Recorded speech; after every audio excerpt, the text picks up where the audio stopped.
Bonjour et bienvenue à tous ce matin pour ce temps de culte, un temps un peu abrégé mais qui nous permet quand même de marquer cette fête de l'Ascension. Nous allons prier, chanter, je remercie ceux qui encore une fois nous le permettent, même à distance, dans ces conditions un peu étranges. Et nous méditerons autour du livre des Actes, bien sûr, et de quelques tableaux du peintre Arcabas, qui est un peintre contemporain.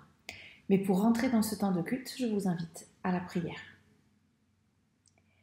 Vraiment, Seigneur, il est juste et bon pour nous de te rendre grâce et de proclamer ta louange en tout temps et particulièrement en ce jour. Car les cieux un jour se sont déchirés et en la personne de ton Fils, lui l'enfant de la crèche, tu es descendu jusqu'à nous.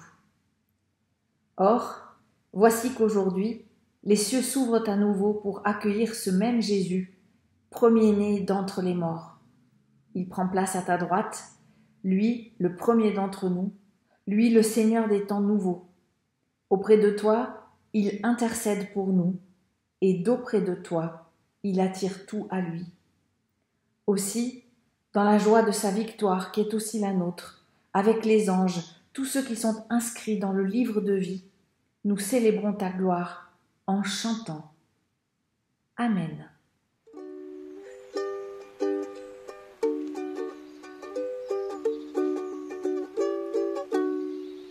J'ai soif de ta présence, d'image et de ma foi, dans ma faiblesse immense, que ferais-je sans toi?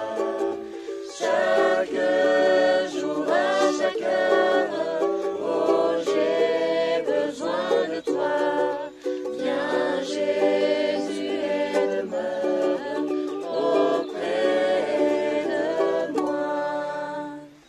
Des ennemis dans l'ombre rôdent autour de moi, accablés par le nombre. Que ferais-je sans toi? Chaque jour, à chaque heure, oh, j'ai besoin de toi. Viens, Jésus, et demeure auprès de moi. Oh, Jésus, ta présence, c'est la vie et la paix dans la souffrance et la vie à jamais. Chaque jour, à chaque heure, oh, j'ai besoin de toi. Viens, Jésus, et demeure auprès de moi. Pendant les jours d'orage, d'obscurité, de froid, quand faiblit mon courage, que ferais-je sans toi? Chaque jour, à chaque heure, oh, j'ai besoin de toi. Viens, Jésus, et demeure auprès de moi.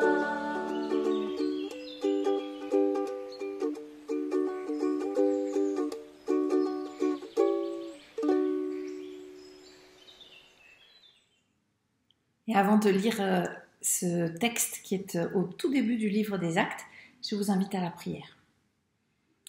Oui Seigneur, nous voulons être dans tes mains comme l'argile dans les mains du potier. Accorde-nous ton Esprit Saint afin que ta parole nous rejoigne et nous façonne. Qu'elle soit pour nous source de vie et d'espérance. Amen.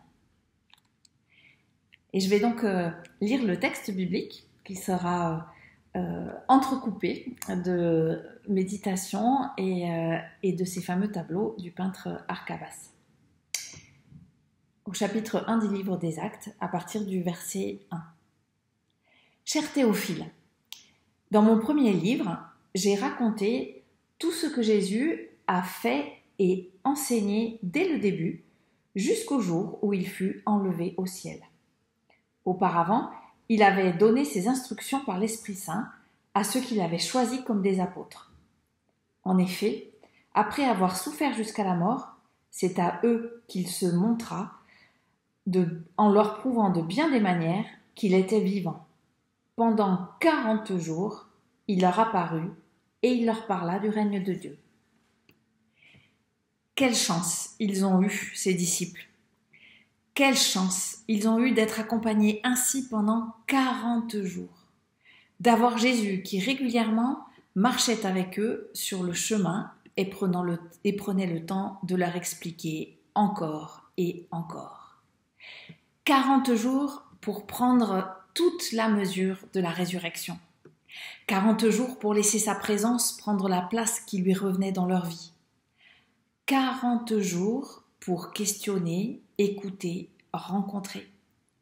40 jours pour que l'histoire ne s'arrête pas là, pas tout à fait là, mais pour que le règne tant attendu qui est en train d'arriver, qui est là déjà, puisse advenir. Déjà, dans l'Évangile, tout ceci était raconté. Mais voici que Luc se croit obligé de le rappeler comme si la continuité n'était pas évidente. Pourtant, le message est bien là, depuis le premier jour où Jésus chemine avec les siens. Ils auraient dû comprendre. Il avait tout dit, tout expliqué, vécu avec eux ce qui aurait dû les aider. Voici que ce matin, la résurrection n'est pas une autre vie qui commencerait après la mort, mais la continuité d'une vie déjà éternellement vivante qui s'était déployée avant. Une vie qui était déjà vécue selon les règles de ce royaume de Dieu. Mais les disciples ne s'en étaient pas vraiment rendus compte avant que Jésus n'ait été crucifié. Un jour qu'ils prenaient un repas avec eux, Jésus leur donna cet ordre. « Ne vous éloignez pas de Jérusalem, mais attendez ce que le Père a promis et que je vous ai annoncé. Car Jean a baptisé dans l'eau, mais vous, dans peu de jours, vous serez baptisés dans l'Esprit Saint. » Un repas partagé, acte du quotidien si hautement convivial. Et nous savons bien, nous qui en avons été privés pendant quelques semaines, tout ce qui s'échange quand on mange avec ceux que l'on aime. Le plaisir d'être ensemble et de se sentir vivants les uns avec les autres. Durant ce repas-là, c'est une promesse qui est le plat de résistance. Une promesse qui, elle non plus, n'est pas nouvelle. C'est ce que Dieu a promis depuis le commencement, c'est ce que Jésus avait déjà annoncé. Mais avec patience, il faut rester là où on est, à Jérusalem, et attendre que la promesse se réalise. Rester les pieds sur terre, enraciné dans le quotidien et l'ordinaire d'une vie habituelle, parce que c'est là, et nulle part ailleurs, que se réalise la promesse. Un baptême qui en apparence ne change rien et qui profondément change tout. La promesse vient comme l'air dans les poumons après la noyade, comme le soleil sur le visage après l'enfermement, comme le chant des oiseaux après le silence. La promesse est ce souffle de Dieu qui respire au cœur de l'humain comme au premier jour de la création. Cette respiration profonde qui fait de nous des vivants. Pas seulement des corps qui se nourrissent ou des âmes qui réfléchissent, non. L'accomplissement de la promesse est du domaine de l'esprit, qui, uni à celui de Dieu lui-même, peut enfin discerner l'essentiel, la vérité, l'amour. Mais en cette fin de repas, à Jérusalem, pour l'instant, il faut rester là, en suspens dans l'attente, debout dans l'espérance et dans la foi. Le renouvellement est encore à venir. Ceux qui étaient réunis auprès de Jésus lui demandèrent « Seigneur, est-ce en ces temps-ci que tu rétabliras le règne pour Israël ?» Jésus leur répondit « Il ne vous appartient pas de savoir quand viendront les temps et les moments, car le Père les a fixés de sa seule autorité. Mais vous recevrez une force quand l'Esprit Saint descendra sur vous. Vous serez alors mes témoins à Jérusalem, dans toute la Judée et la Samarie, et jusqu'au bout du monde. » Les disciples voudraient comprendre, imaginer ce qui va se passer, savoir de quoi l'avenir sera fait. Mais Jésus les dépossède en une phrase. Il ne vous appartient pas de savoir. Vous ne vous posez pas la bonne question, vous ne regardez pas au bon endroit, vous n'avez pas encore compris la mission à venir. Il va falloir ouvrir grand vos yeux, vos oreilles et vos cœurs. Élargir l'horizon, vous laisser bousculer. Vous serez mes témoins, vous ne serez plus à la traîne, mais vous serez devant. Ce n'est plus moi qui serai avec vous, ce sera l'Esprit du Seigneur. Vous ne comprendrez pas plus, mais vous saurez. En vous viendra cette certitude tranquille d'une présence absolue. Vous serez mes témoins. Envoyés aux quatre coins du monde, aventuriers de la vie vivante à partager, pionniers d'un royaume dont vous serez les premiers bâtisseurs. Êtes-vous prêts ? Êtes-vous prêts à partir, prêts à sortir, prêts à vous laisser guider par l'Esprit ? Avez-vous les sandales aux pieds, le bâton à la main, comme les anciens ? Vous ne partez plus pour fuir la violence du Pharaon des temps anciens. Vous êtes envoyés pour construire le monde qui vient. Êtes-vous prêts à accueillir cette force qui vous sera donnée, à abdiquer tout orgueil, à le laisser tracer en vous ce sillon de la fécondité ? Êtes-vous prêts ? Ici commence le courage. Il faudra l'ajouter à la joie, à votre joie. Sinon, vous ne serez pas des témoins, mais juste de pâles répétiteurs désincarnés. Êtes-vous prêts ? Prêts à ce courage qui demande de se laisser faire par l'Esprit Saint et de parler ? Après ces mots, Jésus fut élevé vers le ciel pendant que tous le regardaient. Puis une nuée le cacha à leurs yeux. Ils avaient encore les yeux fixés vers le ciel où Jésus s'en allait, quand deux hommes habillés en blanc se trouvèrent près d'eux et leur dirent : « Gens de la Galilée, pourquoi restez-vous là à regarder le ciel ? Ce Jésus qui vous a été enlevé pour aller au ciel reviendra de la même manière que vous l'avez vu s'en aller. » Il n'y a donc plus rien à voir, mais il reste là, les yeux fixés vers le ciel.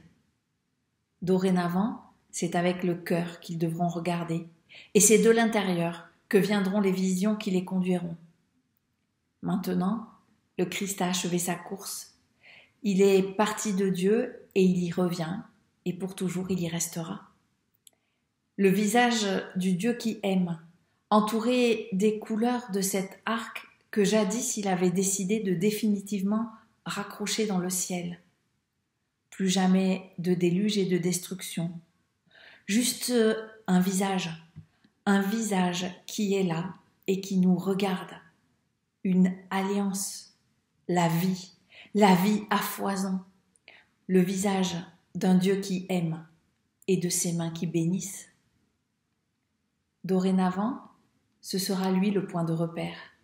Dans ce lieu imprenable, jailli de Dieu et regardant l'humanité, il y aura cette bénédiction éternelle. Ce rendez-vous pour toutes les fois où nous douterons, où nous chercherons. Ce visage qui ne sera plus jamais défiguré par le malheur.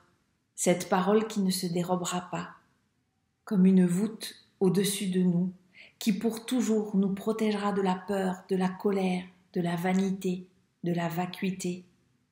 Il était là, il est là, il sera là, et il reviendra. Alors, les apôtres retournèrent à Jérusalem depuis la colline qu'on appelle le Mont des Oliviers. Cette colline se trouve près de la ville, à environ une demi-heure de marche. Quand ils furent arrivés à Jérusalem, ils montèrent dans la chambre où ils se tenaient d'habitude, en haut d'une maison. Il y avait Pierre, Jean, Jacques et André, Philippe et Thomas, Barthélemy et Matthieu, Jacques le fils d'Alphée, Simon le Zélé et Jude le fils de Jacques. Tous ensemble, ils se réunissaient régulièrement pour prier avec quelques femmes, dont Marie, la mère de Jésus, et avec les frères de Jésus. La voici, cette première communauté, Cette première communauté qui prie et qui devient le creuset d'une attente sereine à Jérusalem. Les mains tendues, le cœur paisible mais en alerte. Car surtout et avant tout, ils sont ensemble, réunis, reliés les uns aux autres quoi qu'il arrive, par ce regard qui les surplombe et qui les envoie, par cet amour qui fait d'eux des frères et sœurs, par ce souffle qui les animera bientôt de l'intérieur. Plus jamais seuls. Il existe pour eux un point d'enracinement au-delà des ténèbres. Oui, maintenant, il faut vivre, on peut vivre. Tout est à faire, et bientôt ils seront envoyés. Mais pour toujours, ils seront ensemble. Par-delà les distances et les temps différents, par-delà les cultures et les défis à relever, par-delà les déchirures et les déceptions. Ils sauront vivre cette fraternité qui va jusqu'aux confins de la terre habitée. Ils enverront et ils recevront des lettres. Ils liront les mêmes écritures. Ils prieront les uns pour les autres. Ils seront habités de la même force, abrités sous la même bénédiction. Ils seront ensemble, artisans d'un royaume déjà là qu'il leur faut révéler. Leurs mains sont prêtes, ouvertes. Elles l'attendent pour l'accueillir. Que ton règne vienne, Seigneur.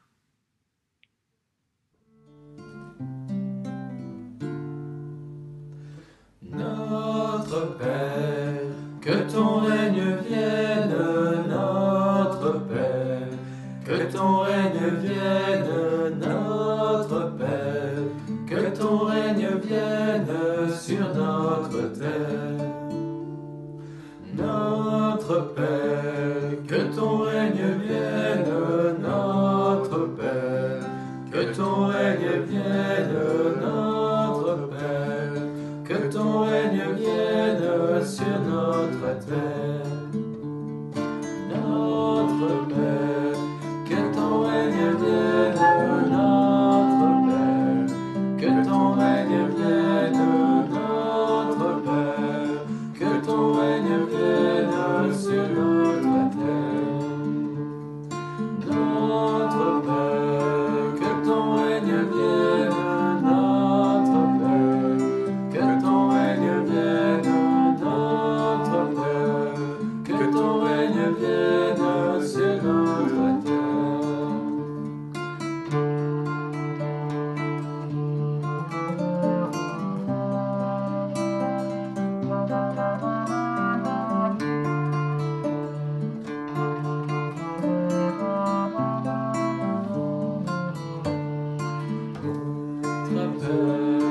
Que ton règne vienne, notre Père, que ton règne vienne, notre Père, que ton règne vienne sur notre terre.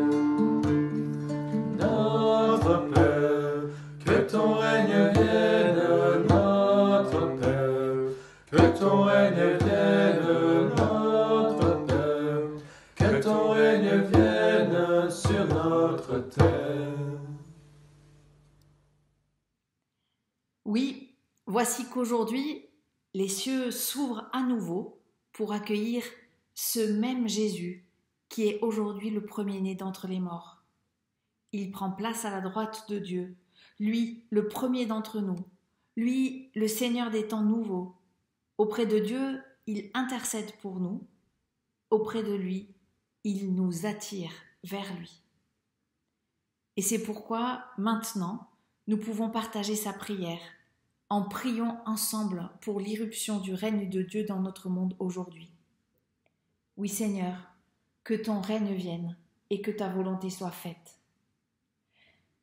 Quand les nations inscrivent à leur budget des dépenses de guerre, alors que le Christ dit « Rengaine ton épée », que ton règne vienne et que ta volonté soit faite. Quand les pays gaspillent la nourriture ou jettent les vêtements démodés, alors que le Christ a dit « J'avais faim, j'avais soif ». Seigneur, que ton règne vienne et que ta volonté soit faite. Quand des chrétiens cherchent le royaume de Dieu dans la forme de leur propre Église, comme si le Christ était venu construire des barrières et non les abattre. Seigneur, que ton règne vienne et que ta volonté soit faite.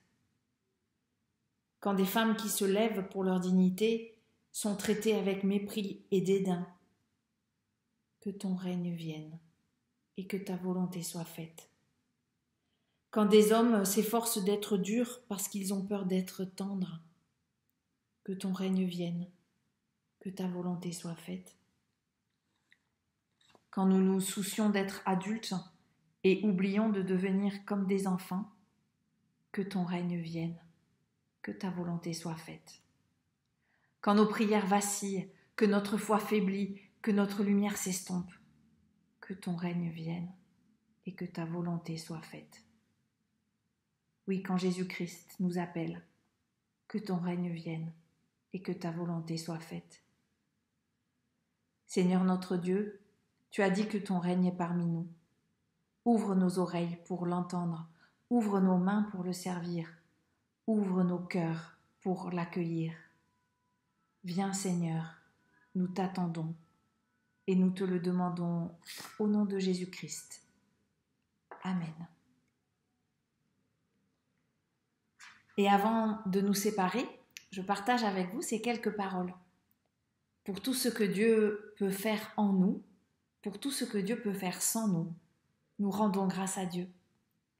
Pour tous ceux et toutes celles en qui Christ vivait avant nous, pour tous ceux et toutes celles en qui Christ vit à côté de nous, rendons grâce à Dieu. Pour tout ce que l'Esprit veut nous apporter, pour tous les lieux où l'Esprit veut nous envoyer, rendons grâce à Dieu. Écoutez, Christ a promis d'être avec nous tous les jours jusqu'à la fin du monde. Il nous bénit et nous accompagne.